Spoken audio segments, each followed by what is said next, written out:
Greetings, future fossils. Welcome to episode 185 of the podcast that explores our place in time. Oh, wow, was this episode late, and I apologize for that, but I was beset by completely unprecedented technical problems from the moment we started this call until this moment. We were having unbelievable issues with call drops and software hardware incompatibility and latency issues that resulted in all of the tracks being out of sync with one another, and it was a Sisyphean challenge to get this episode into listenable shape for you. Something like 25 to 30 hours of editing. But you know what? It was worth it, because this is not just unprecedented in its technical difficulty, but in the all-star cast that I get to share with you today. Jonathan Rowson of Perspectiva, Jason Snyder and Ashley Colby of the Doomer Optimism podcast, Stephanie Lepp of the Center for Humane Technology, and Bonnitta Roy, founder of the Alderlore Insight Center, all came together to discuss the challenges, rewards, and ultimately the significance of being a quote-unquote sense maker in the liminal spaces of whatever is emerging here in the turbulence and tumult of our digital era.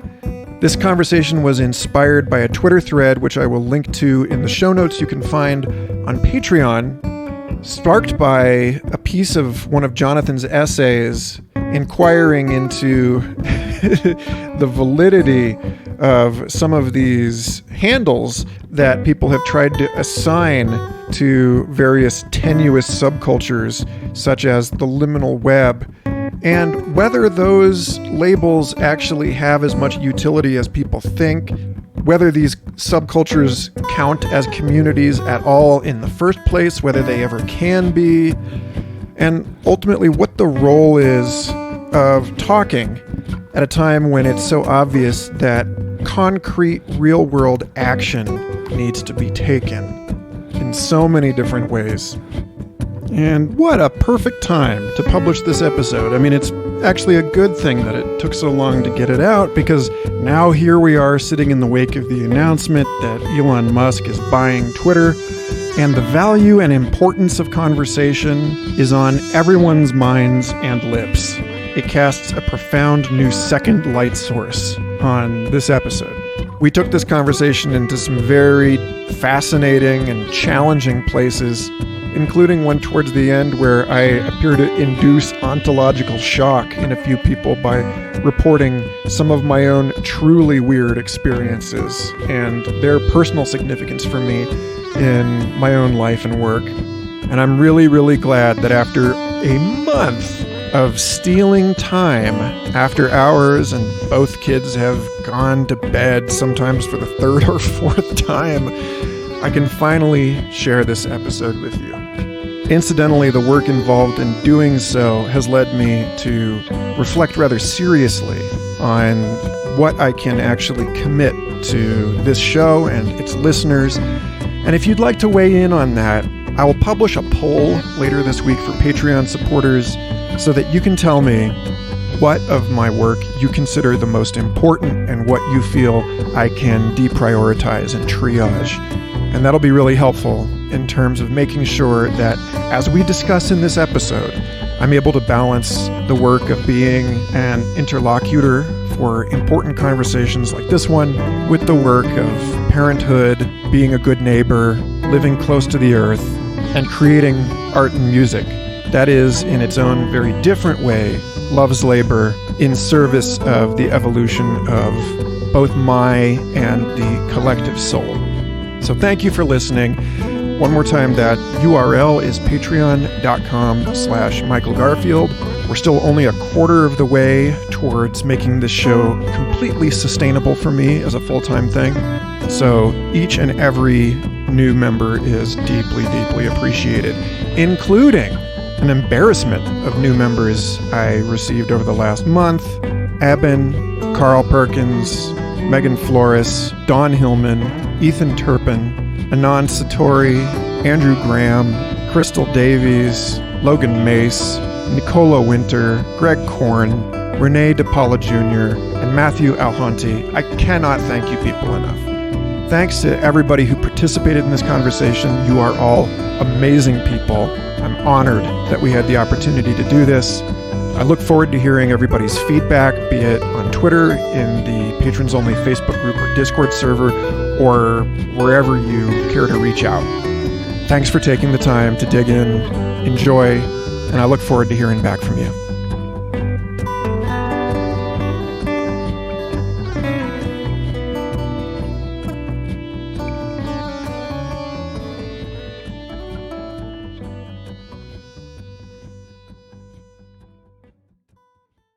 Well, I guess if this is where the recording starts, we should start with an acknowledgement of the technical insanity that we've been having for the last 20 minutes or so. This is not a simple thing, and yes, Bonnie, you're correct in pointing out that the cost of participation in this conversation is becoming a cyborg. Maybe that's the right place to start. And Michael, I actually bought a microphone because you told me I had to, an expensive one for me, and then you never even invited me on your damn podcast. Sir, you are on my podcast right now, first of all. Second of all, where's your microphone? Where's your microphone? Attached to my computer, which your stupid software doesn't work with. Third. Yeah, I don't know. Riverside's going to hear about this.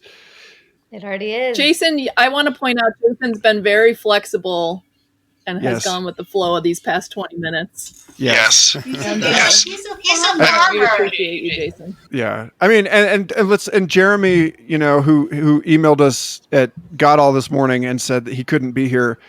I think it's just worth acknowledging that he's probably the wisest of us all, because he's avoided entering the machine. He's off writing a book somewhere. Like right now, he's, or hosting a conference. Like he's not doomed to the same folly as I. So thank you all for this. How did this all get started? I can't even remember. Yeah, that's a good beginning question. Jonathan started this, and which is funny because Jonathan's we're gonna back into this conversation with him showing up because he has to take his kids to school. But Jonathan was writing about the meta crisis and liminality, and he shared some excerpts of his stuff on Twitter. Oh yeah, and we all started riffing on it. And I'll dig up that link and I'll share it, I guess, with when we share this. But it was the question, I think, was around whether people working in liminal spaces can unionize. Like whether there's a there that we can name, or whether that means that we're basically like stretching a dead bat on a mat at a museum and pinning it to the mat, and then it's like it's not flying around anymore. At what point have you killed the process of sense making by giving it a handle, so that you can carry it around and bring it to the store, put it on the counter, sell it, and say, hey, this is what I do. I am a sense maker for your organization. I work in the liminal. I help you navigate rifts. I provide context. And people are like, oh, cool. I have economic value for you. And then at that point, are you still the guy, the weirdo living on the hut at the edge of the village? Or are you like some Wall Street bro? I have Bitcoin. I mean, I'm a complete contradiction. What do you think? Two different things going on. There's mapping is really trendy. Everyone's trying to map the liminal web, even though nobody really knows what it is. And so the maps look pretty different. And then Jonathan's trying to create a field. That's what he called it, as a field, because he wants it, I think, to be a bigger player in the larger sense-making of global affairs, I guess. And so giving it some legibility while, as you say, Michael, not pinning a dead bat, is the perennial question. Is a subculture that's emerging and dynamic and not fully aware of itself, can it become a field? I think that's the question. You know, I remember now what we were talking about. I think there's like a couple of like principles or that we can kind of suss out of this, and that is, one is when people map out spaces like this, they kind of like go meta on the space. And one of the problems with going meta is that it exits its own domain. So if I go meta on religion, I'm no longer doing religion. And if I go meta on education, I'm no longer doing education. And so people get a sense that they're contributing, but they're really actually contributing in a different domain, right? So if I map out all the ecologies of all the different types of ecology theories there are, I'm not doing ecology, I'm doing meta theory. And so people can get stuck in thinking they're contributing to the domain, but they're actually contributing to a different domain. So that's one important thing. The other thing is that, you know, I just posted something on Twitter today, which is very hard for me to understand because it's from this website Veracity, and it's talking about math and why math is incomplete, inconsistent, and undecidable. But what the fundamental principle is that at a certain level, when you we take math and then you apply math to it, so a self-referential move, it destroys its functionality. So they talk about Turing. He understood this because his Turing machine had two systems. One, some systems would halt, right? They would have halting programs, and some would not halt. And he built the algorithms for that. And then he put the algorithm for that back into his own system. So this notion of self-referentiality.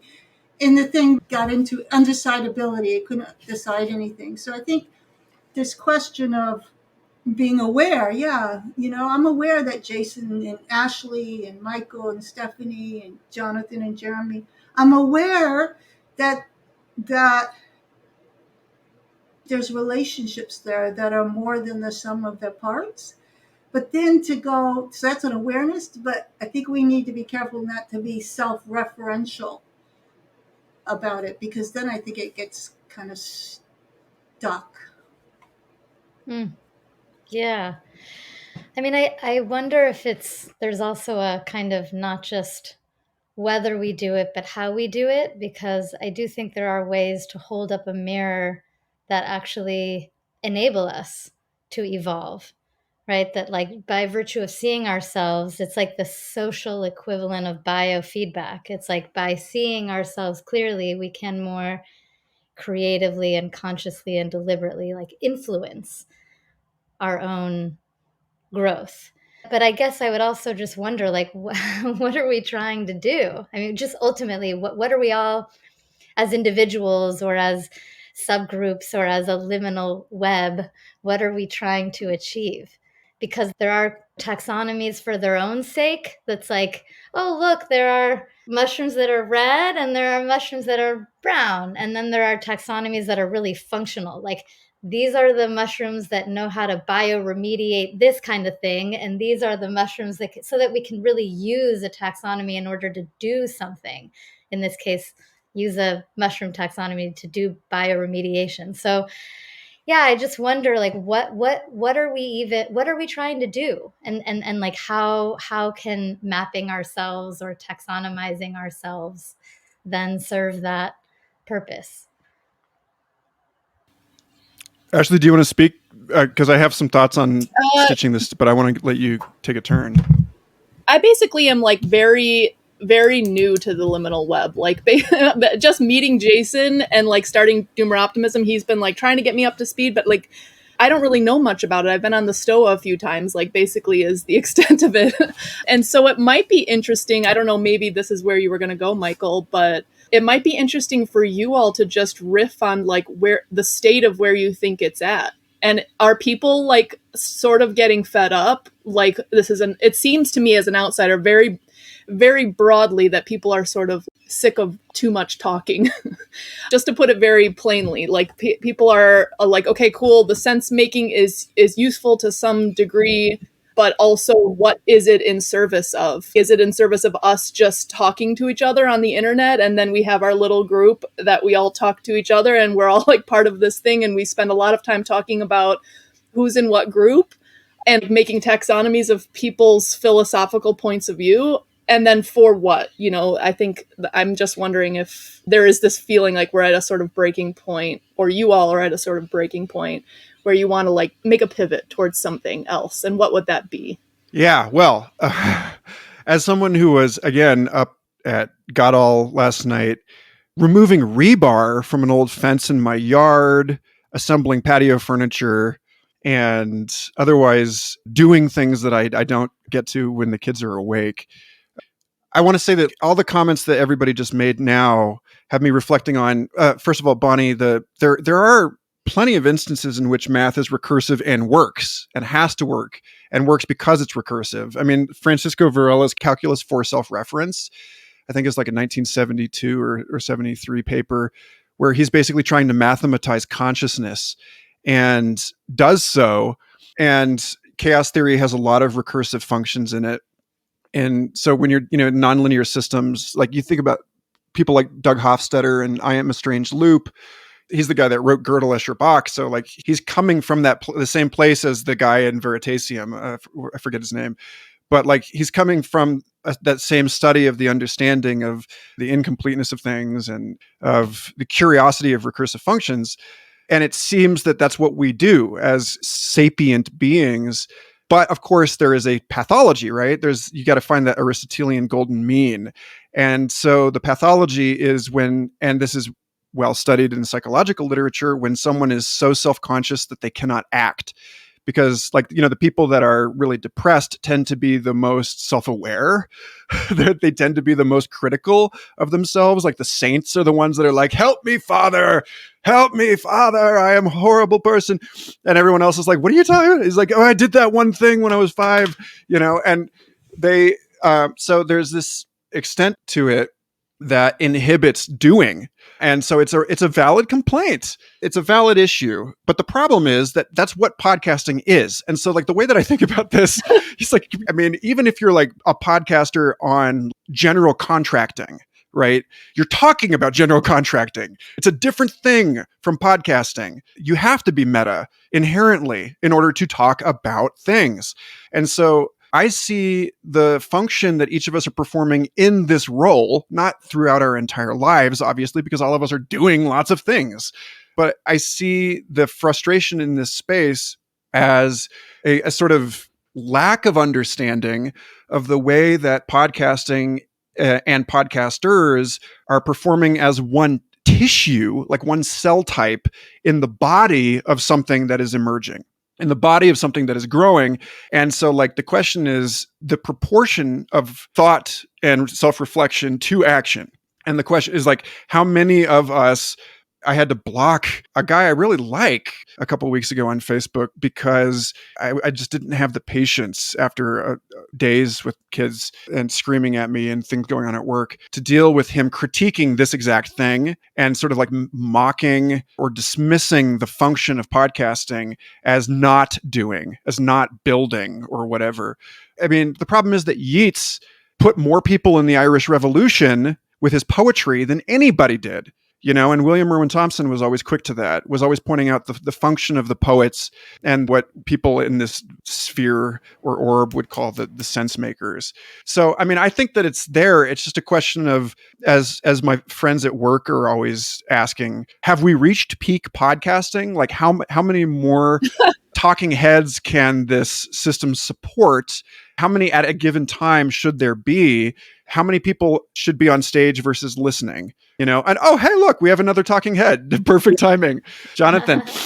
So Nice. we're kind of just suggesting that the frustration that people feel with this liminal web stuff and with this whole thing in general seems to be a tension between self-reflection, recursivity, self-awareness, and then doing something about it, and that there's perhaps a balance that we could find from a study of the living world that puts the function of podcasting as one like tissue in the body of an organism. And then it just becomes then a question of how self-aware does this thing need to be in order to accomplish its tasks, and what are those tasks? And at this point, maybe it makes sense to just like pass you the baton and let you run with it for God, however long. I just want to make some distinctions, because I think you said a lot, and some of the stuff was kind of conflated. So there's recursivity.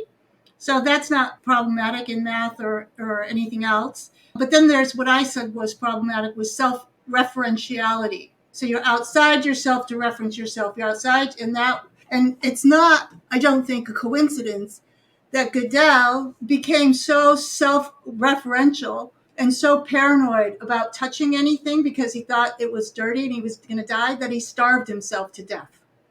This is the way his mind worked. That, but what if, always trying to get out. Incompleteness. Exactly. So recursivity, I totally agree. We're just talking about self-referentiality. And then the meta move, when you map the space, if you talk about construction, you're not doing construction. I'm not saying that that's not important. You have to realize that you're contributing in that domain, not the domain you're talking about, and people get confused because they may be contributing something, but they're contributing in a different domain. And then the third one, so recursivity, self-referentiality, meta, and the third one is aware. Yes, we are aware of each other. This, I think, is probably the most rich thing that's happening. But maybe that helped Jonathan get oriented to what we're already talking about. Bonnie, you never fail to help, and it's good to see you all. It's nice to see that you're not just Twitter icons, and that you probably, based on this evidence, are more than just a face on a screen. So yeah, I'm sorry to miss the first half hour, simply parental duties. But it's lovely to be here. And I guess you've already introduced the sort of premise of the call and the shared experience of kind of excited frustration, maybe. Stephanie, I loved your expression about, what was it, liminal bingo? What was it again? Sorry? Liminal lingo bingo. Yeah, that's the one. Yeah.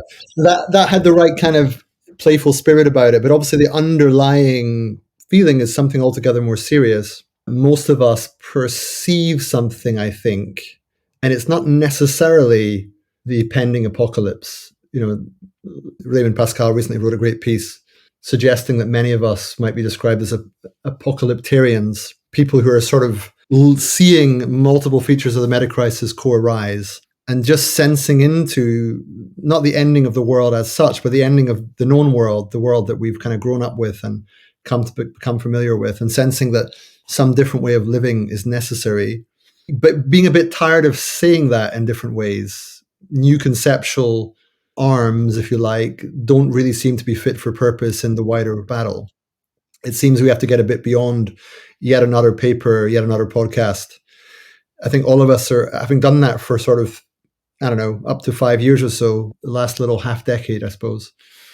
I think there's a little bit of an action itch in the network. But we're a bit too cool to just act. In other words, what I mean by that is, you can valorize action, right? There's a kind of fetishization of action. Like, don't just think, act, which is also kind of stupid. So somehow what we're looking for is a discerning way to make sense of our perception of the world as something that is crumbling slowly but surely, possibly inexorably, and yet not really knowing how to create the countervailing motion of creating a new world in a way that A, makes any sense vis-a-vis some of Bonnie's previous comments in terms of the dissonance between our action possibilities and our civilizational sort of mental context, but B, one that actually is sort of rewarding and feels like it's worthwhile. And that means, when I look at Jason's Twitter stream, I think, God, at least the guy's planting something, like at least it's like real and vivid and earthy and tangible. And, I have similar forms of reward in my own life, but it's that kind of feeling of what does it look like to do something that speaks to the diagnosis you've come up with, however elaborately, whether you frame it as meta-crisis, meta-modernism, game B, dark renaissance, doomer optimism, civilizational crisis, multipolar trap. It doesn't really matter. After a certain point, we're all like familiar enough with the lexicon. Okay, now what? So that's how I see this conversation, as a kind of breaking of the ice there, not really having an answer yet, but saying, let's move into that. Let's allow that ice to break, melt, and see where we can swim with the water. So the way that I've kind of resolved that for myself, and I don't have this totally worked out, so bear with me, but is speech is an act of creation, right? Genesis, and God said, and we are now all the way to GPT-3, where you can literally say something. Are you all familiar with what GPT-3 is? Well, for listeners who are not familiar, we are now at the point where you can describe a film or a photograph or a game or something that you want created digitally, and AI can create it for you. It's wild, and God said, and now we are saying, and it can create. And so I think there is a way in which sometimes, like, we're not yet fully taking responsibility for our co-creation of reality. And so it's like when we talk about the world, we're not just talking about the world, we are shaping the world, especially, once you get to high levels of influence. And I'll just give an example. Recently, Ezra Klein and Fiona Hill had this conversation, right, about what's going on in Ukraine. And they're talking about Putin. And Ezra's asking her, like, how do you think things are going to end? And she's saying, like, oh, I'm hesitant to talk about different scenarios because then I might lead the world in that direction. It's like, you're already leading the world. It's already happening. So just like take responsibility for where you're leading us. And actually where they led the world in that conversation, I thought was actually very responsible. She's talking about Putin, and she's basically saying, and I almost feel like break the fourth wall and just talk to Putin because he might be listening, but they're actually saying, the gist of what she said is, we abhor your actions, but we understand where you're coming from. And the US has responsibility. Imagine if they just directed that to him. They don't necessarily need to do that, don't need to break the fourth wall every time. But the point is, yeah, we are thinking and talking. I wouldn't make such a hard distinction between thinking and speech and action and doing, because we co-evolve with the stories that we tell about ourselves. So I don't know how much we should defer to the chair here, Michael, but just in response to that, I agree. And yet, I think this is the feeling we all have. It's, on the one hand, we know that words are action, writing is action, thinking is action. And what we come up with to make sense of the predicament and the possibilities inherent in it are meaningful contributions. So there is a world creation going on, and those with the greatest influence have perhaps the greatest responsibility, but all of us have some, and should use it wisely. I suppose I want to just counter that by saying it can give rise to some dissonance, though. There can be feelings of create an enormous effort to, for example, write an essay or write a book even, and then look at the world that we're now perceiving no longer as the local bookshop or even the national conversation, but something about planet Earth in middle of the 20th century, now moving into a different phase of geological time or already well within it, where it's not clear how much influence we can really exert on the powers that be at scale. Now, we might think we do what we can, and I agree, and one can only do that. But I think part of the frustration and part of the reason we haven't quite coalesced into anything like an action plan is that the gap between the diagnosis and the perception and our sort of embodied action potentials are just very, very different. They're almost incommensurate. Some people manage to find an answer to that, but many don't. And they live with this sense of, is what I'm doing really making any difference whatsoever? And the more optimistic among us and even the more pessimistic on good days have to affirm that and say, yes, that thing I just wrote, that really matters. That Twitter thread that I invested 2 hours in, of course it's important.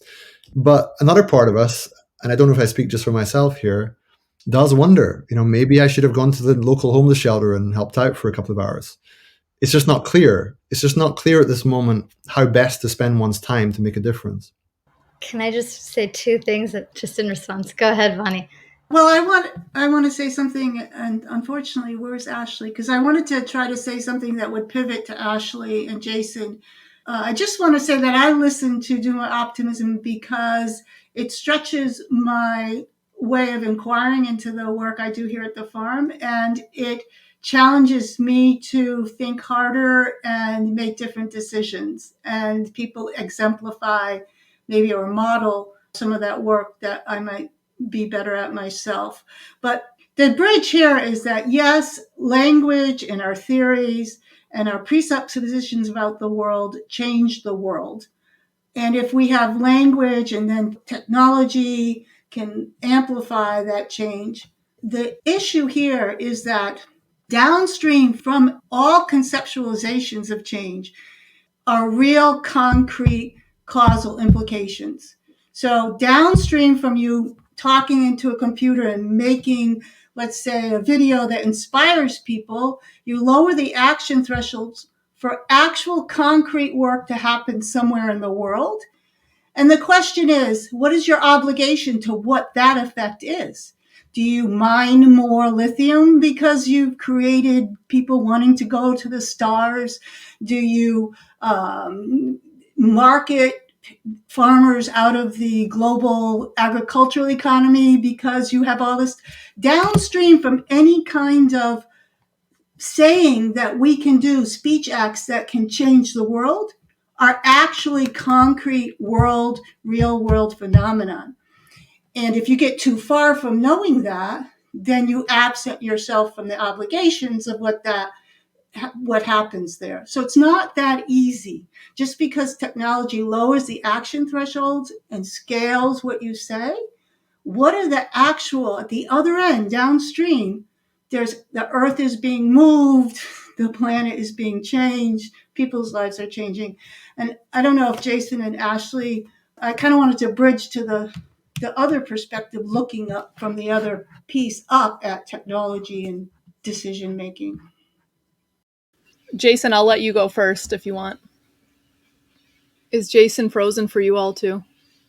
Yeah. I think what he said was so prophetic that it just sort of, turned him to stone or something. The machine couldn't handle it. I have some thoughts too, maybe when waiting for him to get back. For me, yes, the system is crumbling, and this Morris Berman dual process theory that I often cite, not a well-known scholar, but we hope to have him on the podcast soon. Basically, when civilizations crumble, there's chaos and maybe potential cult behavior that arises out of it. And I imagine one potential role for like the liminal web or the sense-making community is you can have this sort of dialectic between attempts to experiment on the ground, doing action-related things. So like when I say action-related, I mean like, what is your livelihood? How do you have relationships with other people? Like, what kinds of things are you doing with the material world? For me, for example, we're like doing a form of homesteading.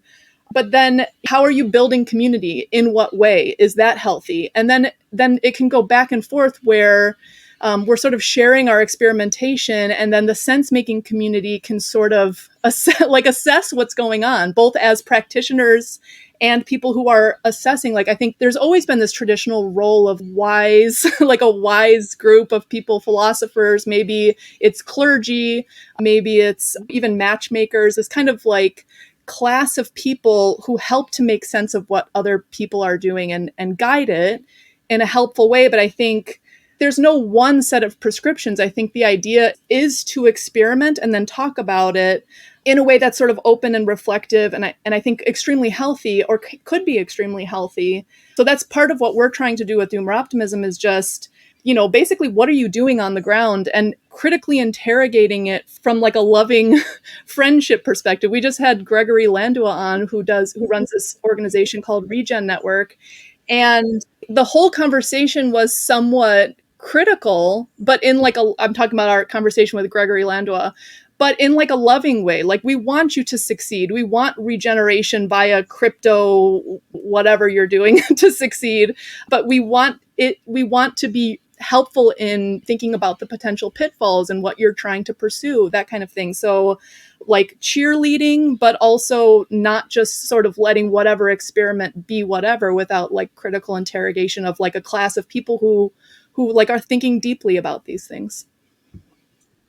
Yeah. Well, I mean, I think I can describe my journey a little bit, which might help elucidate my point of view, and perhaps Ashley's as well. Is, so I was part of both, and it was a lot of attempting this kind of sense making, and various things in my life were changing, but I definitely had this itch of like, okay, what are we doing about it, right? Where is all this conversation going? And for me, it's just part of it. It just was a matter of getting grounded, and part of that is kind of embodiment. So it's different kinds of meditation that focuses more on embodiment, and then part of it was, trying to work with some land and develop land over time in a regenerative way, hopefully, and trying to become more resilient, and then kind of coming across other people with that sensibility. I think a worldview arose that things are crumbling, and one way to think about it is kind of a dual process theory that Ashley cites a lot, Morris Berman, where, what are we doing to actually create new communities, on the ground that can weather the storm in the short term, but in the longer term can actually create a new society.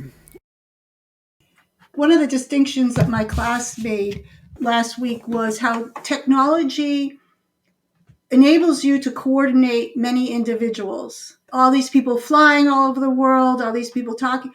But that's different than integrating communities. And we noticed that that distinction is very powerful. So am I creating technologies that coordinate individuals? The problem with that is it tends to gut communities.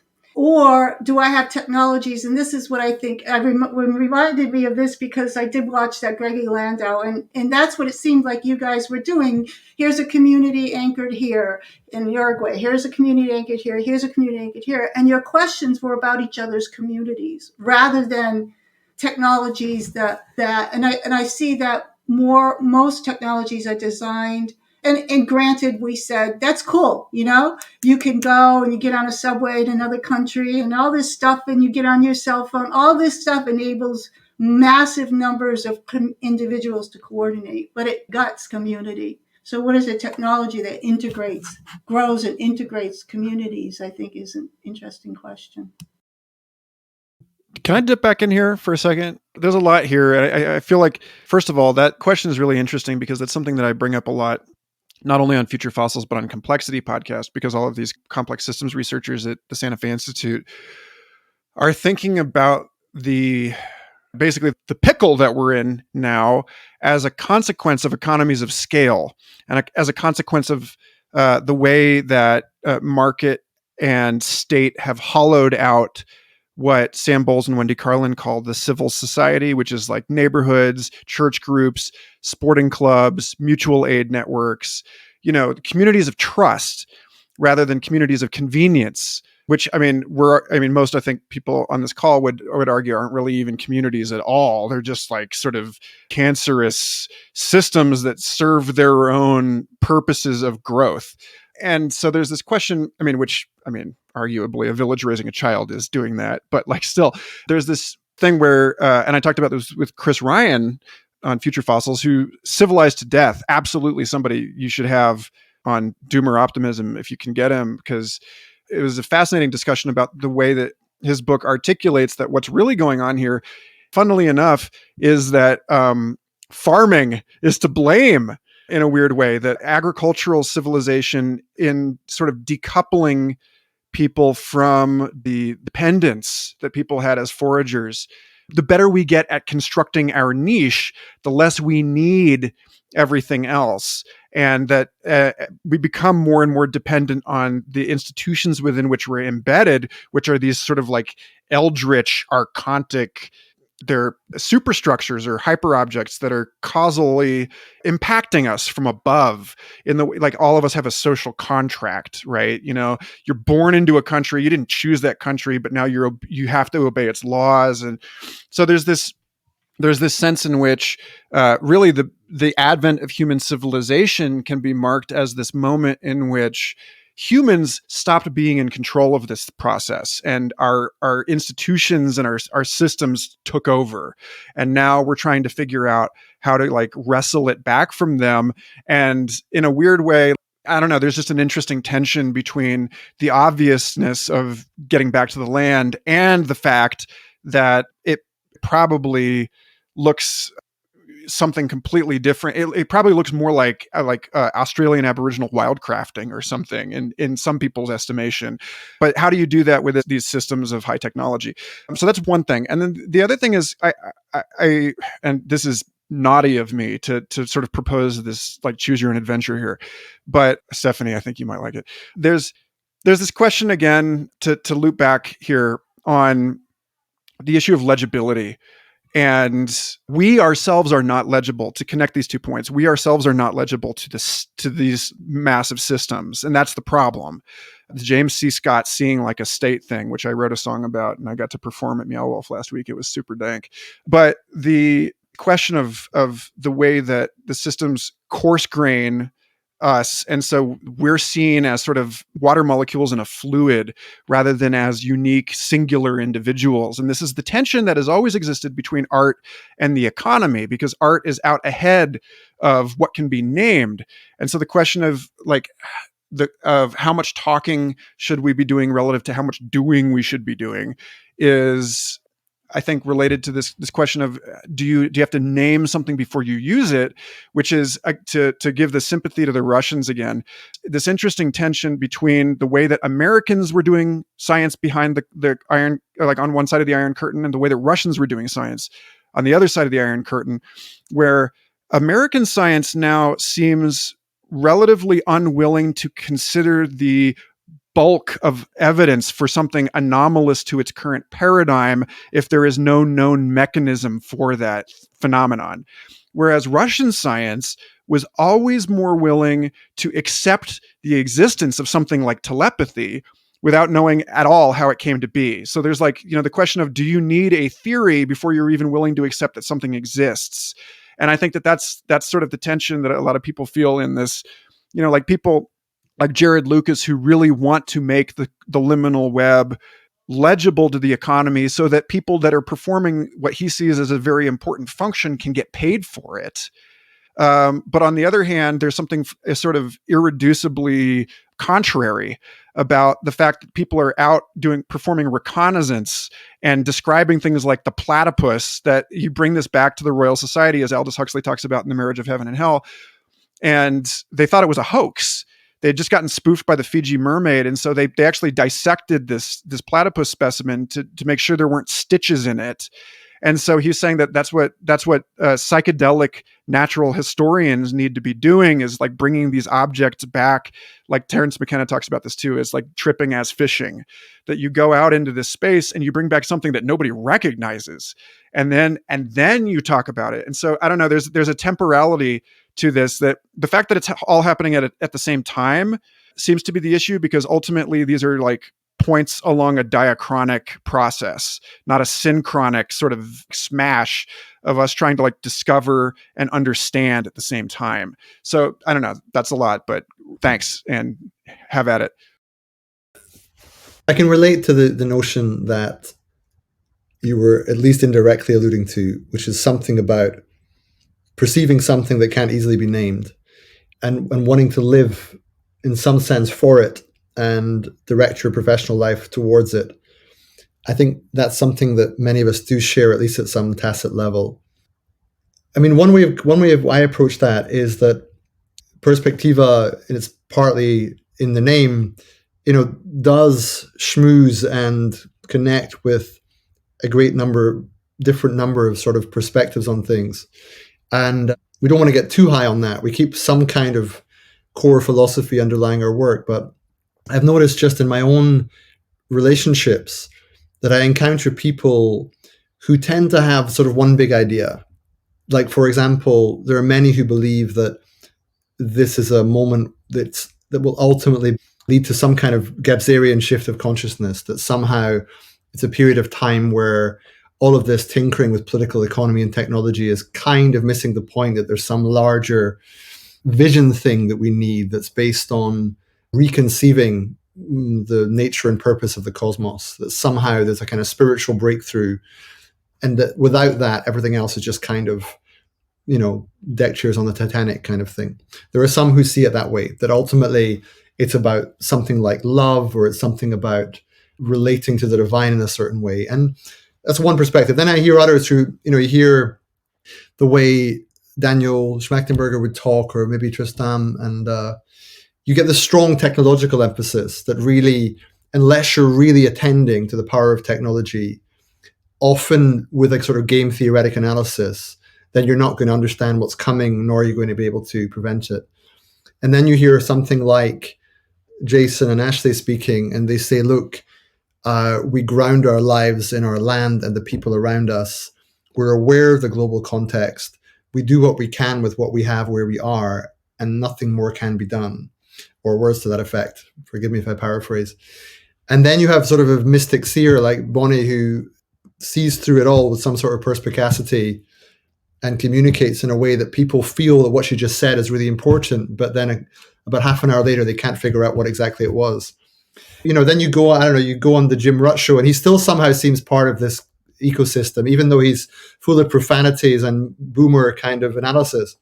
So it's a weird set of relationships. And coming back to the premise in Michael's question, there is something odd about the feeling that these different ingredients are somehow pointing somewhere that cannot be named, as if there's a kind of number of ingredients that are slowly cooking a cake, but we have no idea what the recipe is. We have no idea what kind of cake it is even. But there's something about wanting to cluster around all of these different kind of flavors. And we know it's not as simple as putting them together. That's not it. But it's something like whatever is trying to arise and whatever our role in bringing it about, somehow we need to become more fluent in these different ways of seeing the world that are at once political, spiritual, technological, ecological. And that unless we develop that kind of, polyphony or multilingual kind of approach to things, we're not going to be moving in the right direction. We're not going to be moving towards the thing that can't be named. That's kind of how I feel. That's one of the reasons why I feel confused half the time. And Bonnie's very kindly pointed out to me that the confusion can be a kind of authority if it's carried in the right way, because many others feel it. They feel the confusion, and if you sort of lead from the confusion authentically, that's better than pretending to know what you're doing, and people can sense you really don't. But yeah, that's a lot. But that's roughly how I hear you, Michael, on that point. That the sort of unnamed pattern that we're all part of is still somehow calling us to make it sound a bit mystical. And we're trying to orient our lives in that direction. And sometimes it seems a little absurd because the different elements are so apparently unrelated to each other. And yet there's so clearly a patterning effect, a clustering effect, some kind of resonance or whatever. And figuring out what that means and what to do about it is kind of what follows. I have a quick comment related to that. I think for me, the thing that just is so obvious, and maybe other people will eventually come to this, or maybe not, but I think we need more conversation and experience with material reality. I think we can go a little bit insane talking and thinking too much. I mean, it's just like you can just spend every day on LSD, like thinking and communing with the universe, maybe just via your mind. But there is something in the material world that's necessary to interact with and experiment with, like bake the cake, like actually bake it. Right. And you learn something different than thinking about or doing LSD and thinking about what baking a cake would be like. There are a lot of extremely popular classes that are basically, let's think about the crisis and think about the world we might want to live in, as opposed to like your assignment. I mean, I'm teaching this homesteading class. Your assignment today is to plant some potatoes. It's to plant potatoes and see what happens. And then they come back to the class with all sorts of insights about like what happens when you plant potatoes that they wouldn't get if they just think, yeah, more people should plant potatoes kind of thing. And I think if we're talking about things like, you know, connecting with the singularity of like the some deity or the universe or something like that, that can also come through connection with the material world and not just necessarily doing LSD. I mean, no offense to LSD, like psychedelics have a role or whatever, but they're just not the only thing. And thinking isn't the only thing. Can we do LSD and plant potatoes? Because that's kind of my jam. I've done that. It's great. Purple potatoes. Yes. Well, I mean, I think that's actually what is, I've actually noticed that, like, there is a role of psychedelic medicine or thinking or meditating, which are all on this spectrum of like thinking and changing your perspective, changing your neural wiring so that you can relate to the material world in a different way. But I think, yeah, fundamentally, I'm pretty fed up in general with too much of the thinking and talking about thinking. Yeah, I mean, so I think there's kind of like two aspects to what doomer optimism is trying to do. I mean, we're definitely trying to ground people in physical reality, but we're also curiously exploring the potentials of technology for connecting people in new and novel ways and coordinating peoples, right? So we've had a few episodes, with people who are interested in Web3, regenerative finance, cosmolocal production, various things that are all kind of techno-enabled. And I think we're ourselves are trying to navigate what is this relationship to this larger structure, this larger cake. And, I think in a minimum viable sense, our relationship to it is we're all kind of trying to get in touch with the physical world, but we're connected across the globe, right? So we're creating networks across the globe. A while back on the Stoa, I did a presentation talking about trying to do some mimetic mediation I was talking about the localists, the bioregionalists, the metamodernists, and I call it the decentralists, the Web3 type people. And, my point was that, yes, these are all kind of different ingredients of a cake. One thing that the kind of digital technology can provide is this infrastructure to create this larger consciousness and this larger collective action. And then what I saw metamodernism contributing was this kind of cultural maturity, the cultural theory, but also human maturity, right? Understanding, what kind of people do we need to become to inhabit these new structures that are forming. So I guess I just wanted to add that also a little bit, just an addendum to what you said, Jonathan. We're kind of like slowly inching towards, trying to connect with the liminal web and, inching towards this larger connection, because I recognize that we're all going to need each other in these different ingredients, but we're just, we're starting, okay, plant a potato and then and then tell other people how you did it, that kind of thing. Yeah.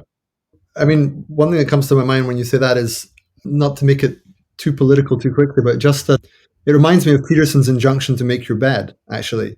Plant your potato and make your bed. They're not quite the same thing, because one is sort of organismic and it taps into ecology and life and so forth. But it's similar to like, dig where you stand and what is your material reality and what can you do to attend to it properly. And so I suppose the other good thing about that injunction to get real, and I mean, the other thing that comes to mind is the war in Ukraine, just because as part of the Emerge community that I'm involved in, we have a weekly session every Wednesday where we just invite people to come and share their relationship to the unfolding reality, including people in Ukraine that are part of the network. And there's always between about 1 in 5 people from Ukraine who can, make it if they can, of course. And what's interesting about that is the Emerge community was forged with a kind of spiritual ethos of some kind. And I think everyone agrees that if spirituality means anything, it's some kind of contact with reality. It's at its root, whatever your distinctions or your preferences, to become real or be real is part of what it's about. And there's nothing, sadly, more real than war, right? War is reality right in your face, literally. And it's been quite touching to sort of be there with people who are, literally on the computer with us, sort of not quite looking over their shoulder, but not far off. And when we do that, there's always this feeling of wanting to be a bit more like that, to be a bit closer to the front line, whatever that is. Planting a potato might not make you cry, but for me, the things that make you cry are, I sort of always feel they're the ones you ought to move towards, the ones that somehow life is richer and fuller there. And that's kind of whatever it is you do to make that happen, or whatever has to happen to you for that to be allowed to be experienced. I'd like more of that. And I think if the whole community could have a bit more of that, We don't always have to be like crying parties or something, but we'll have a crying party with LSD and potatoes. That'll be our thing. I want to get to the point where I'm crying while I'm planting a potato. Like I want that seems aspirational to me. You're right. You'll see the potatoes cry. It's a biblically accurate angel. It's covered in eyes, right? I was actually I was on shrooms planting potatoes is when I decided that that's how flamenco dancing evolved. This is totally not accurate, but I decided that flamenco dancing evolved because you plant them with your feet. Yeah, anyway, that's not true. I was going to jump in, but Bonnie, do you want to jump in first? I think we're laughing because it's like comedy when you laugh, but there's truths in it. And I think that maybe it'd be helpful to dig out what's the truth of the potato, that because what Ashley said is not trivial. And so for me, it's like, why is it so hard to think? Why do we get into these convoluted, meta, self-reflective? And that's because there's a point in this community where you realize that you've been thinking with false premises all along.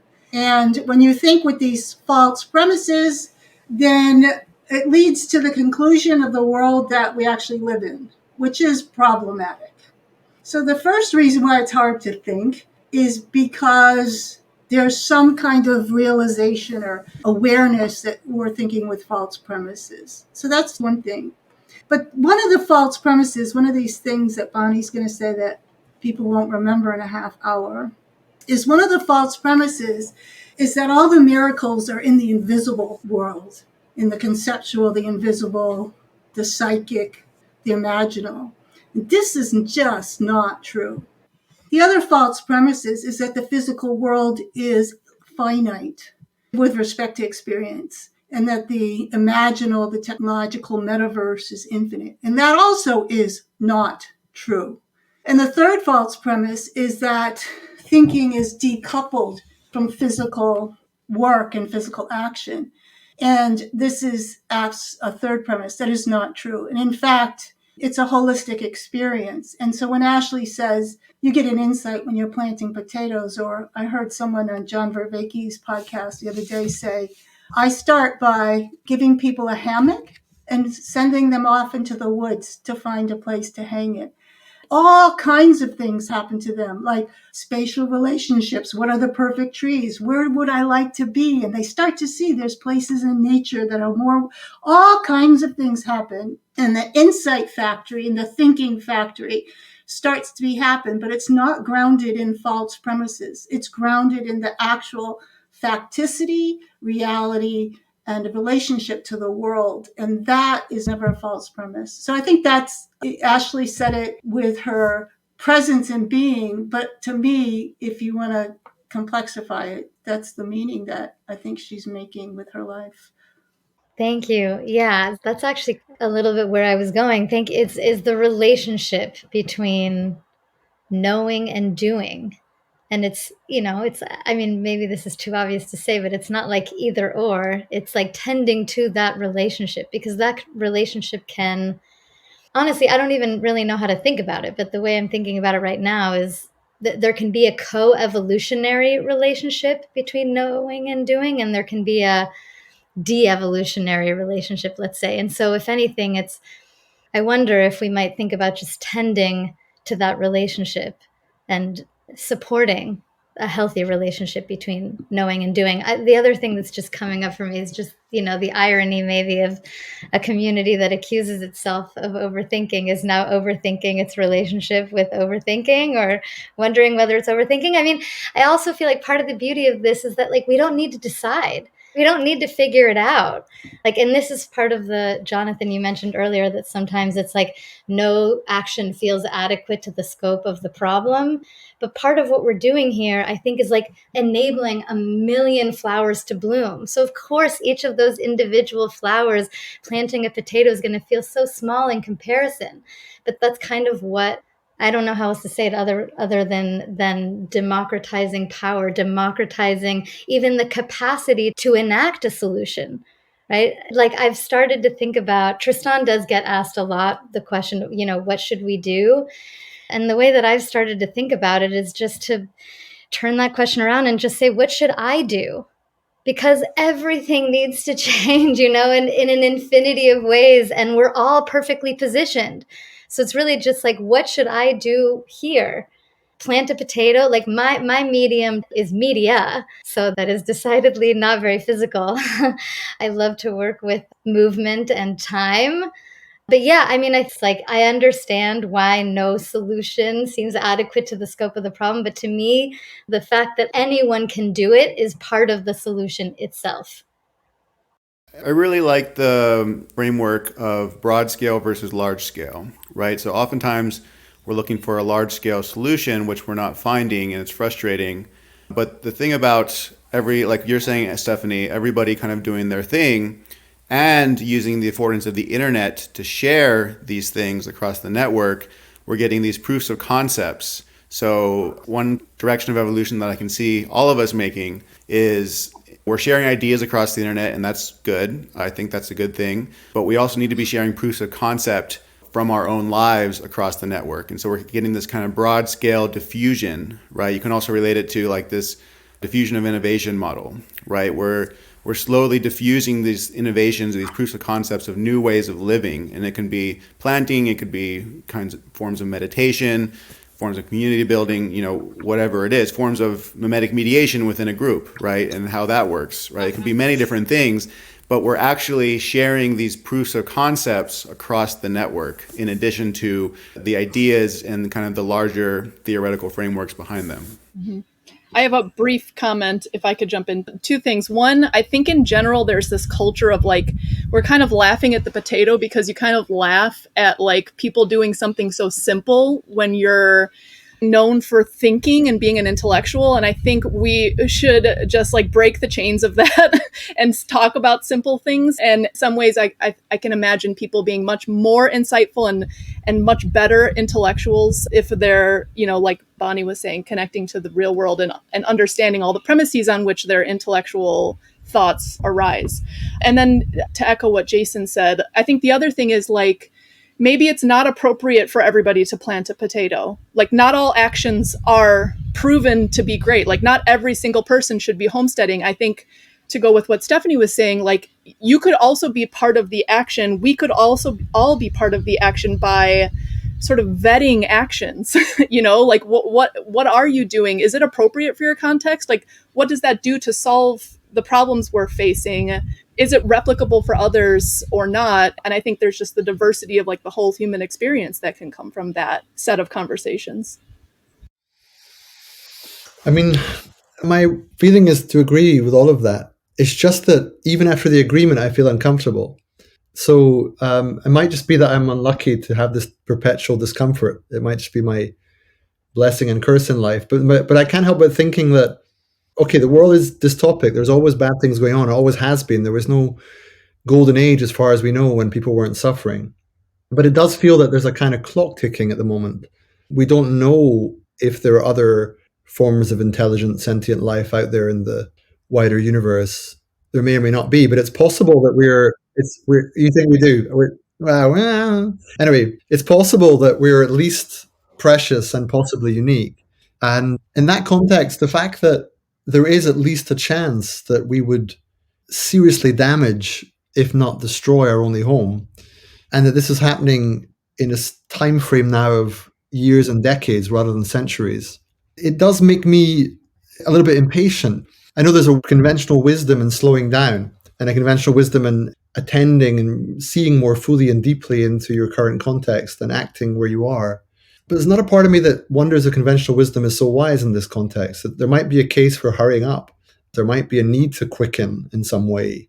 And I just don't quite know if that is the case, because that is my sense, my intuition. At the same time, as I say that, I can think of people saying, all this action is what's causing the problem, this desire to do things and change things. And, that's what got us into this trouble in the first place. And so I carry that kind of contradiction of, on the one hand, feeling this action imperative to find ideas and forms of life and practices, spiritual, ecological, domestic or otherwise. At the same time, feeling that the need to get political quickly is very strong. the need to actually find power. Where is power for us? Maybe there is power in looking after your home and your community, but the kind of power we're looking at is at a different scale. So, Jason, I'm curious vis-a-vis this distinction, actually, about different levels of scale, because clearly an individual can't affect the whole planet and 8 billion or rising number of people. But then what should we seek to affect? Like what's a reasonable ambition? Is that even the right question? That's the kind of thing that I'm wrestling with. Well, I think large scale, for it to not do more harm than good, like taking the levers of power, some kind of revolution, it has to, in some sense, be emergent from a groundswell, from like a real populist groundswell. And I don't mean populist in terms of a right wing or left wing, more just that enough people realize that something needs to change. And the best way that I can see to do that is this kind of broad scale diffusion. I do agree that it needs to speed up, right? That's part of, so one of our recent series on doomer optimism on the Substack was action oriented. Like, what are you actually doing, right? Like, tell the world so that other people can get inspired and do it as well, and create these solidarity networks that can help create some kind of groundswell to create more fertile conditions for, I think, what might eventually need to be more of a large-scale change. But again, large-scale changes are very dangerous, especially from a complexity point of view, right? And so how do you kind of create the conditions and so that the large-scale changes are not violent, right?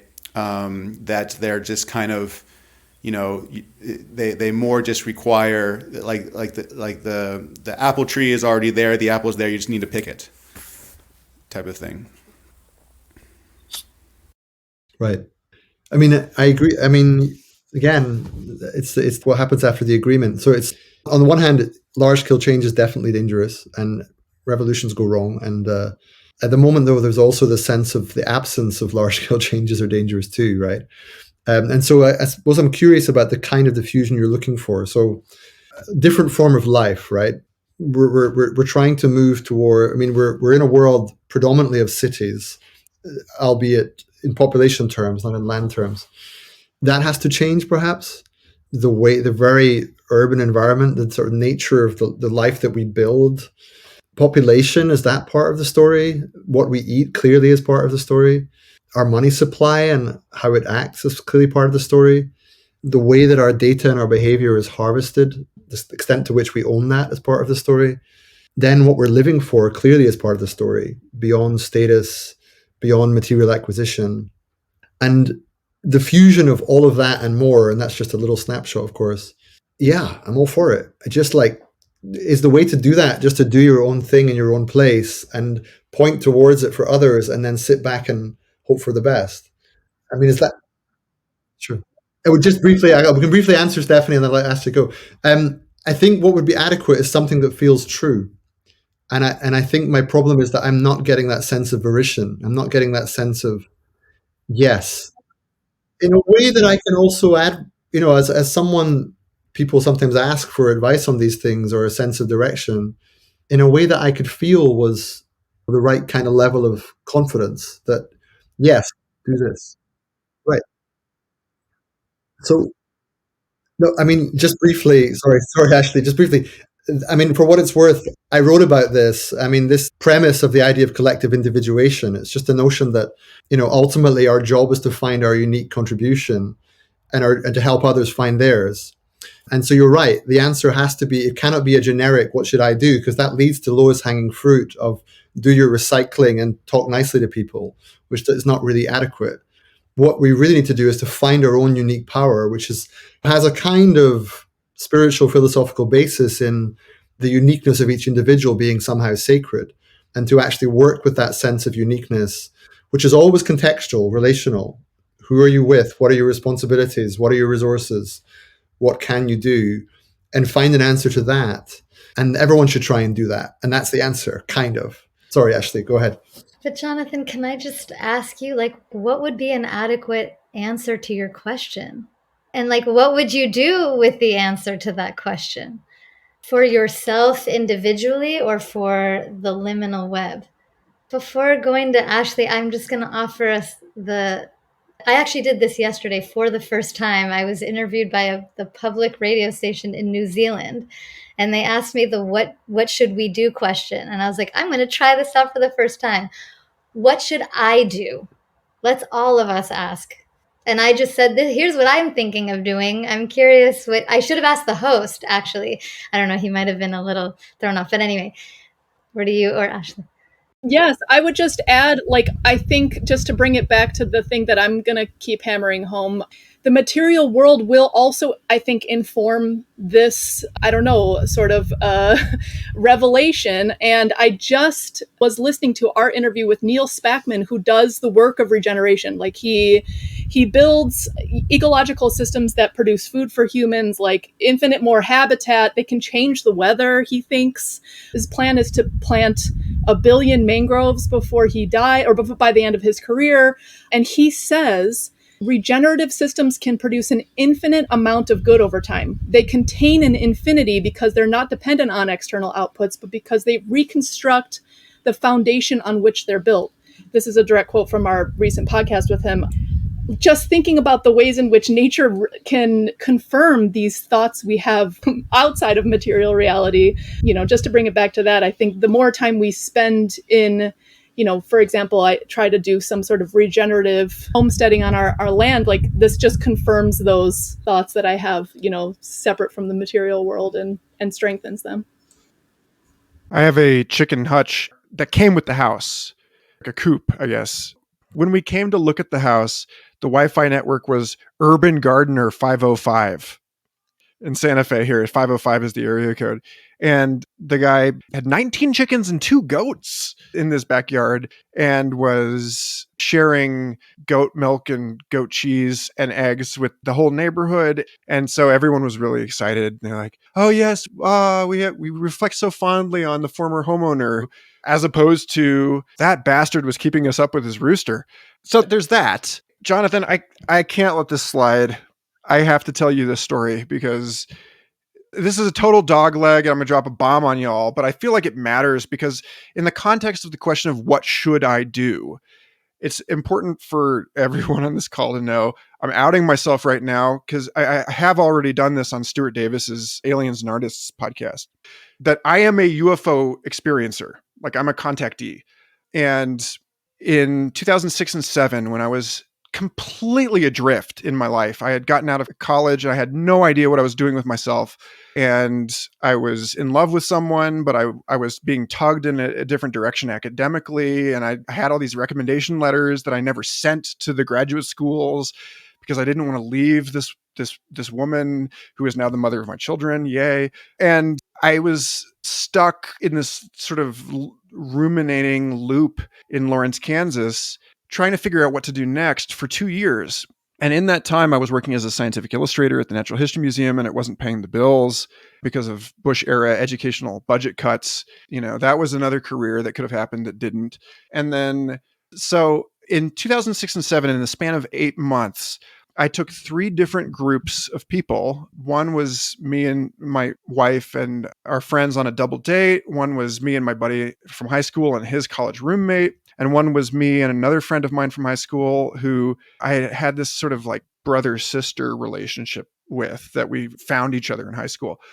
All 3 groups of people at Clinton Lake in Lawrence, Kansas, over the span of 8 months, saw these, for lack of a better word, UFOs, but they were like transparent objects full of lights, like embedded with lights, like bioluminescent sea creatures that had all kinds of different patterns moving around in the sky. And for the record, because we've been talking about LSD potatoes, we were on mushrooms, but this is a recursivity thing. And at the time, I had been going out to this lake for years tripping mushrooms, and I had never seen anything like this.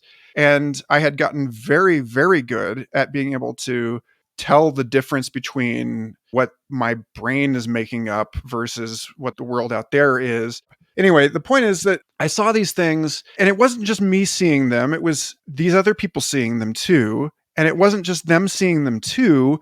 It was that when they showed up, the animals around this lake would start to erupt in the middle of the night in noise. These were like overnight trips where like there would be a sort of a wave of UFO activity on a full moon. And then as more and more things started to appear in the skies, birds would start squawking. They were restless and uncomfortable. And I had what I believed to be kind of like a transmission or something in one of these experiences in which I was explained by whatever this intelligence was inhabiting or possibly embodied as the craft itself, that our world is rare and precious, as you said, but it's precisely because it is rare and precious that other worlds that had born life first took notice of it and came to it early in its development, and that what I was seeing were actually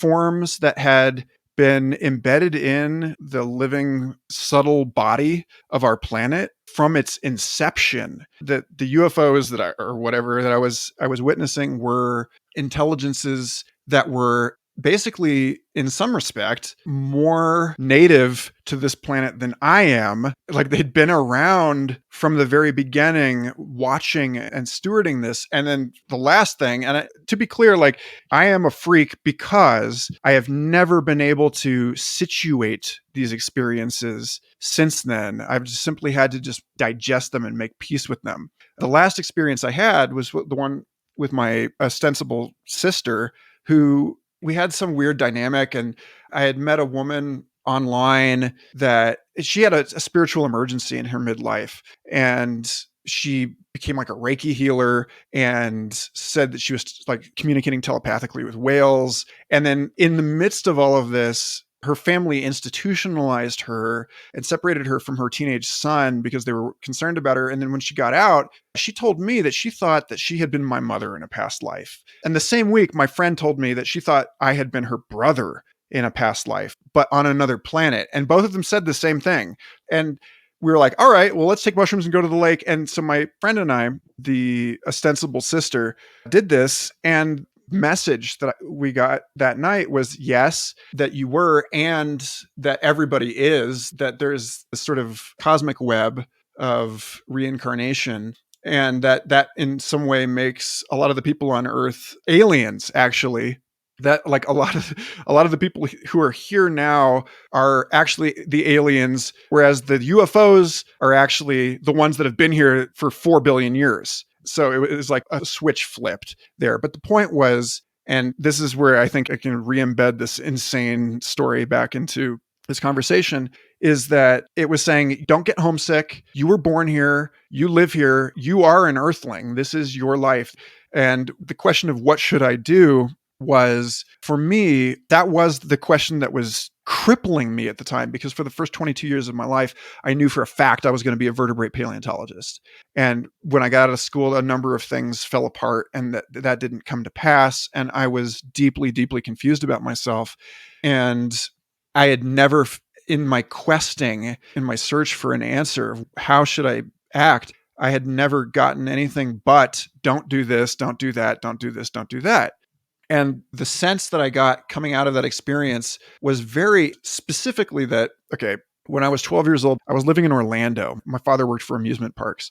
My mother had a dream that I grew up and became a whale trainer, and that an orca breached and accidentally broke my back, like landed on me and accidentally killed me, and that this orca whale was mourning me in her dream. And she made me promise to her as a child that I would never grow up to become a whale trainer. And so like there was this subthread under paleontology of marine biology. And what I got out of that trip was, it said, you would have wasted your life looking for us, because you would have gone from being interested in the deep sea to being interested in like what else is down there, to like loving the film The Abyss, thinking about all this stuff. And The Abyss is like more or less exactly how these things manifested themselves. The aliens that appear at the end of that film are very reminiscent of what I saw. And the point was that you are supposed to be talking to people. You are supposed to be in the fray. You're supposed to be on the land with sinus pressure so that you can't ever get scuba certified, because you get a headache if you put your head more than a few feet underwater. you have these constraints that place you in the human sphere and that anchor you. And now you all know the horrible underbelly of me. But I mean, when I think about what should I do, for me, it's like I have to zoom out as far as possible and actually accept the possibility that my role and our role by extension, because I mean, we're all here, we're all implicated in this, you're my accomplices and I am yours, is that this is a moment in the history of the planet, like the advent of multicellularity or like the emergence of complex social organisms. And it's important to get it right.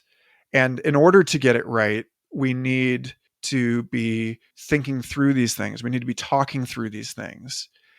I loved what you said earlier, Jonathan, about the performativity of confusion, because that was something that was very also happening at the same time. Was I was starting to share this stuff on the then new Facebook and say, like, I don't know what I'm doing with my life. I don't know who I am. I don't know what I'm for. And those were the posts that got the most traction. That was what people appreciated the most, was an invitation into the question. So, I mean, really, I think that there are fine reasons to have answers, and there are fine times for them, and many ways that we should. But anyway, end rant. I've probably said enough now that I can stop talking for the rest of this call and just let you all play with that Pandora's box that I just opened. And thank you. I mean, it's what you've just shared, Michael, is sort of unexpected and generous and eccentric and challenging and incredible, not in the literal sense of not being believable, but in the sense of being extraordinary. My positive response to it is that a sort of guilty secret of mine is occasionally enjoying New Age music. And there are some New Age songs which sort of go along the lines of "Remember Who You Are," and they're a little bit similar in spirit to what you just shared. There's a kind of extraterrestrial vantage point that asks you to see yourself as part of a human species, an organism, existing on a particular planet in the far reaches of space, and that somehow you're part of all that. And so that experience that you had that made you feel that way, and by implication, if I've read you correctly, in effect, that was a very long way of saying it's good to talk, right? I think, and you were giving it some cosmic justification, some cosmic epistemic justification for the idea that what we're doing here is actually endorsed by the alien natives of the planet, which, I can be agnostic about the ontological truth of that, but I appreciate the rhetorical power of it. And I'm grateful for it, because it wasn't what I expected this afternoon.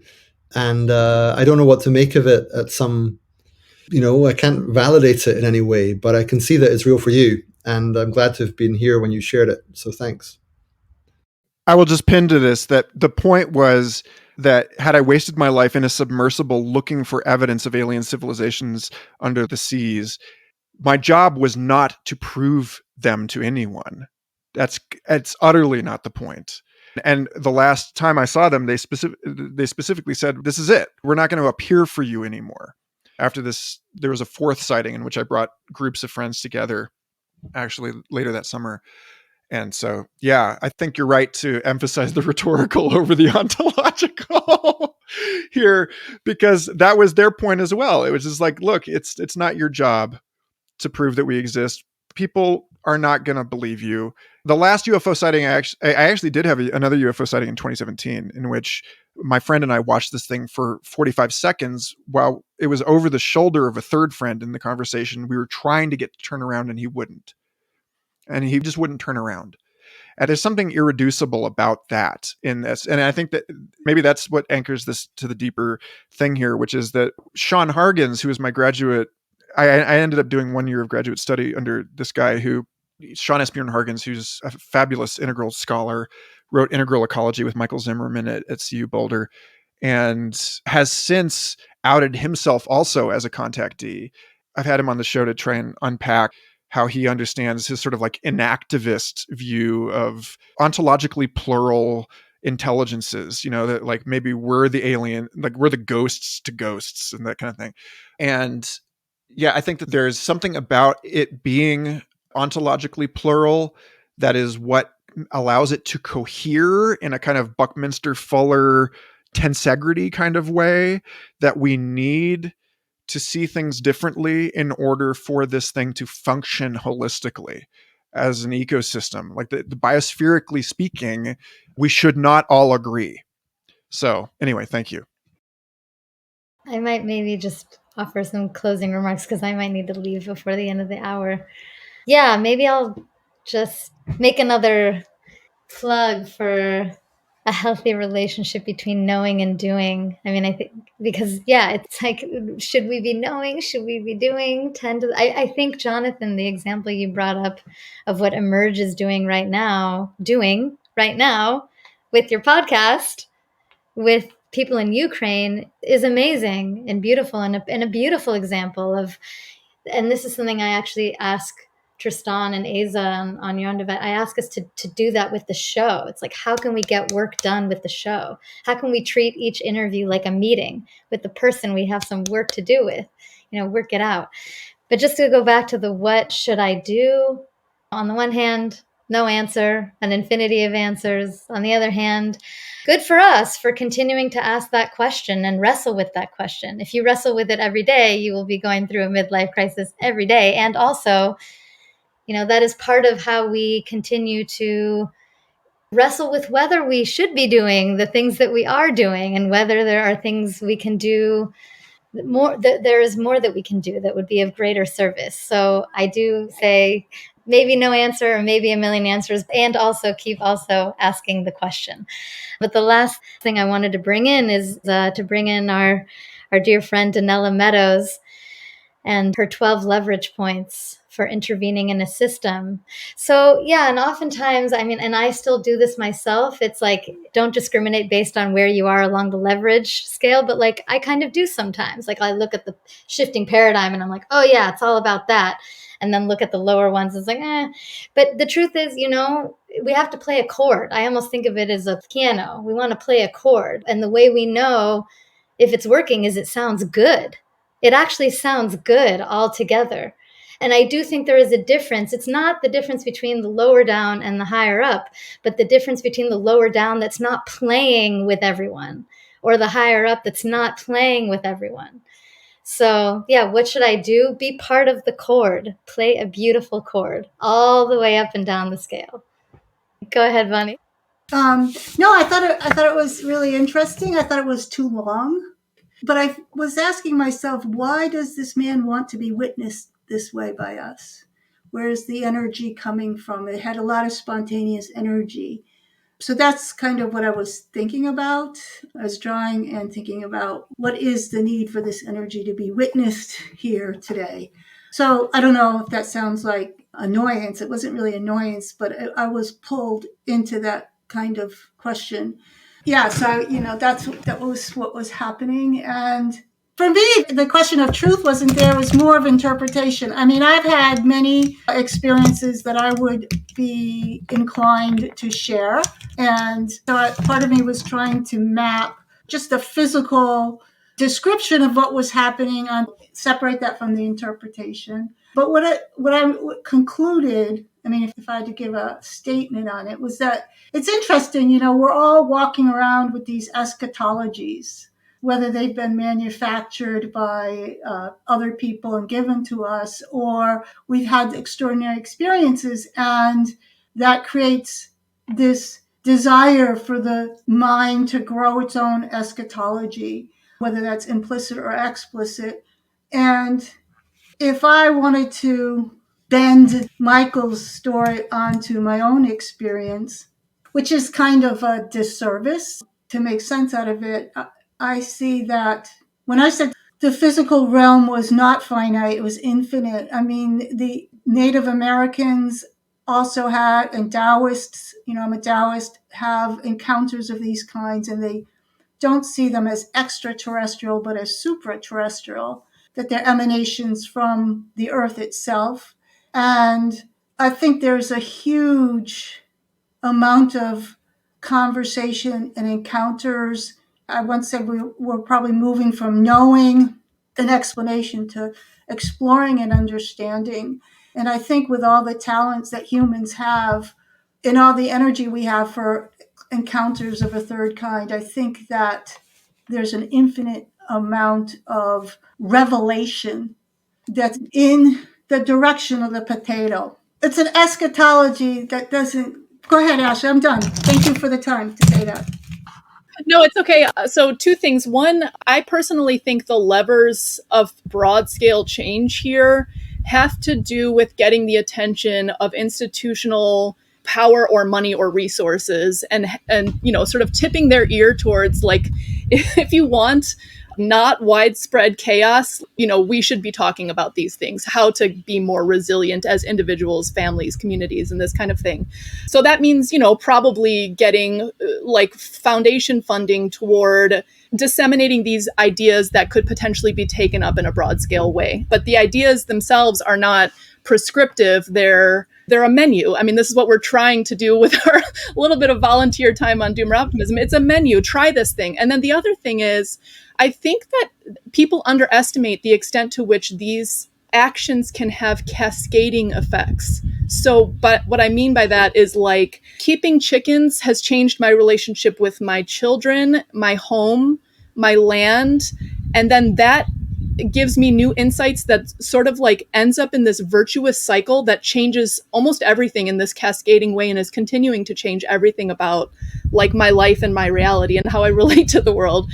So I think it's really just like starting that cascading effect, connecting with other people who are on that same virtuous cycle journey. And then there's also this cascading way in which people who are on that similar journey share insights, and then that cross-pollinates in really exciting and innovative ways. So I think some people say, like, oh yeah, it's so silly to tell people to keep chickens. But if let's say half of the households in the United States kept chickens for eggs, we could eliminate industrial egg production. Eliminate it. And we have the power to do that with that kind of broad scale change. But the idea is that I think we just have to empower people to the possibilities, show them the options, and say, like, just try it. I think a lot of times we just haven't been told that we're allowed to go ahead and try something different, and that action isn't something to be, or certain actions aren't something to be looked down upon. Okay, and now you got me going, because we did this exercise in my school where we did totems, and we were looking at the earth.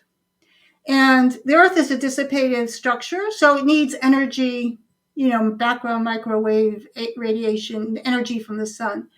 But we started thinking of the earth as a turtle egg. Like a turtle egg, the mother turtle lays the egg and then they go away. And everything for that turtle is in the egg for whatever it manifests for the rest of its life, including maybe the turtles that it gives birth to. The seed is already whole. So we started thinking of the earth as a cosmic egg. Once the earth was the earth, everything, including this conversation, was already included, other than the sun. It is a dissipated structure. So now this is a remarkable way to look at this situation.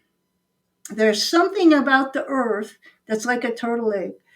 And so this notion that we can work on the earth, that the earth needs something from us, is completely ass backwards.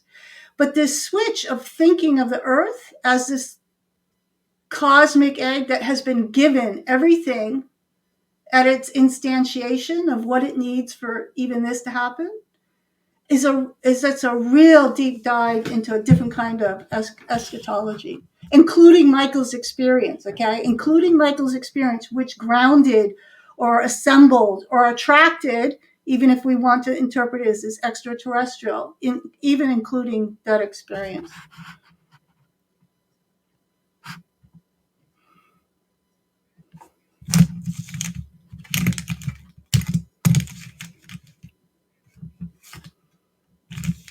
Well, now you know why the Native Americans said turtles all the way up and all the way down, and we think they were simple-minded little stupid people. Oh my God, Bonnie, just quickly, I actually have turtle eggs in an incubator right now. Of course you do. I have turtles. Like there's a turtle in this room. I have a breeding pair across the house.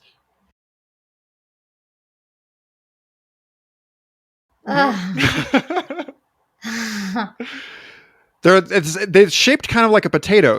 They're long. Potatoes too. But they're like a potato and a chicken together. I just want to say quickly, Bonnie, to me that is a beautiful like taking of responsibility of your co-creation of reality. The stories we tell about ourselves. If we thought of the earth as a turtle egg, what would we do?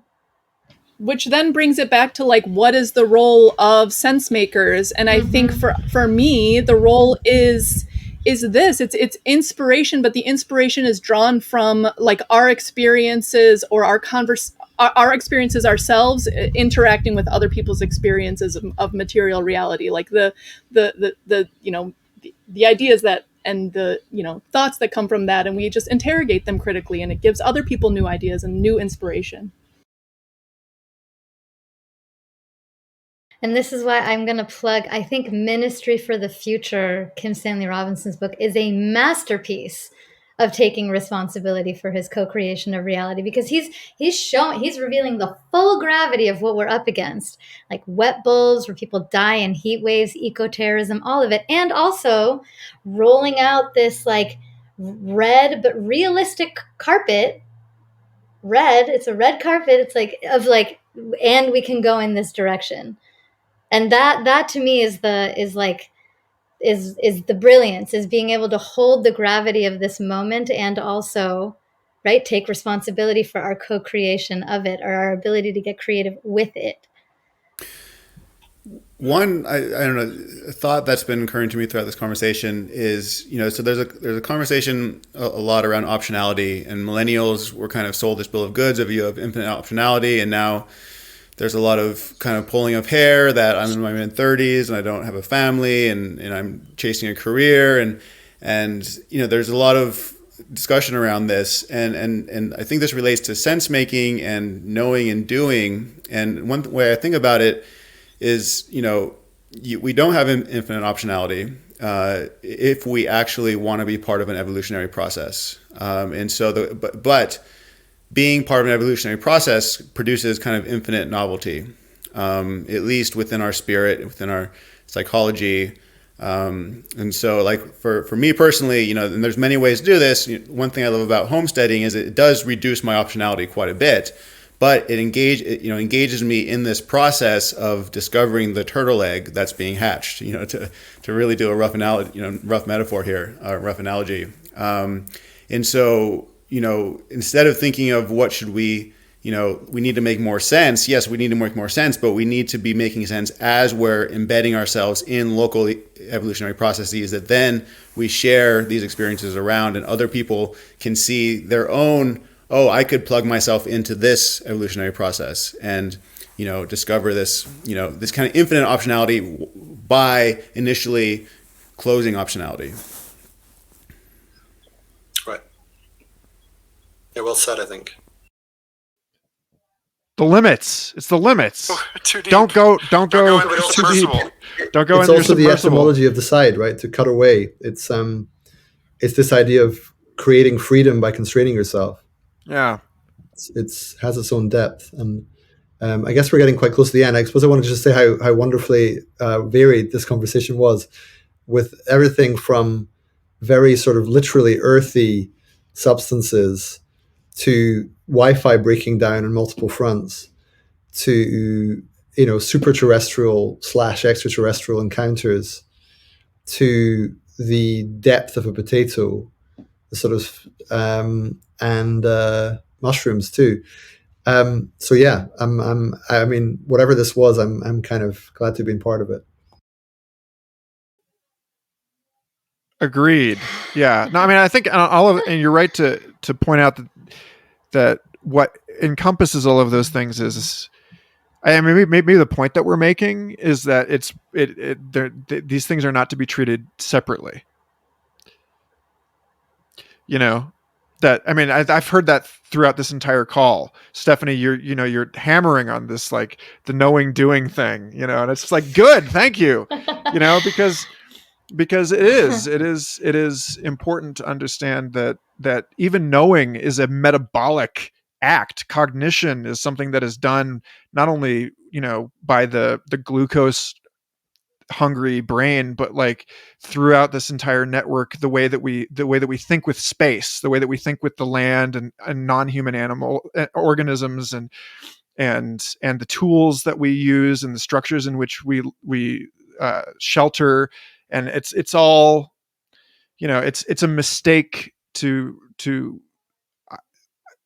see any of those things, I think, as apart from any of the others, except in some sort of like, partial sort of mutual information kind of way. Everything is one, but the one is also many, right? So both are true. So, listeners, have we answered your questions? Or have we just ruined your life? I don't know. Your options are A, a potato, B, a turtle egg, a UFO, or C, the flying crab, or D, all of the above. A roosting hen. E, none of the above and all of the above at the same time. Jason, can you give us the last word here, sir? I'm putting it on you. I just want to say that I appreciate being in this liminal space with all of you and feeling our way. I don't feel like this conversation was underdetermined or overdetermined. It's kind of, it's kind of maybe a little underdetermined, but I kind of like that. The too much legibility is kind of not good, but I think that there's a lot to take from this conversation. And so I appreciate all of you. So thank you. Awesome. Thanks, everybody. Agreed. This was a total treat. Yay. And again, thanks for being patient with my weirdo confession. Peace. Peace. Peace out. Yeah. See you soon. Bye. Thanks again for listening to Future Fossils. If you enjoyed this episode, please subscribe, rate, and review the show on Apple Podcasts, Spotify, or wherever you can and prefer to do so. Find me on Twitter, where you can sign up for my monthly email newsletters, and consider supporting all of this work at patreon.com/Michael Garfield, where you can gain access to the members-only Facebook group and Discord server. Next month, May 14th, we have our first Future Fossils book club of 2022, where we'll meet over a video call to discuss Benjamin Labatut's amazing When We Cease to Understand the World, a book about science, complexity, tragedy, and mystery. It's a very Future Fossils thing, and I'm excited to rap about it with you all. Again, thank you for listening. Write back to me anytime, and have a beautiful eon.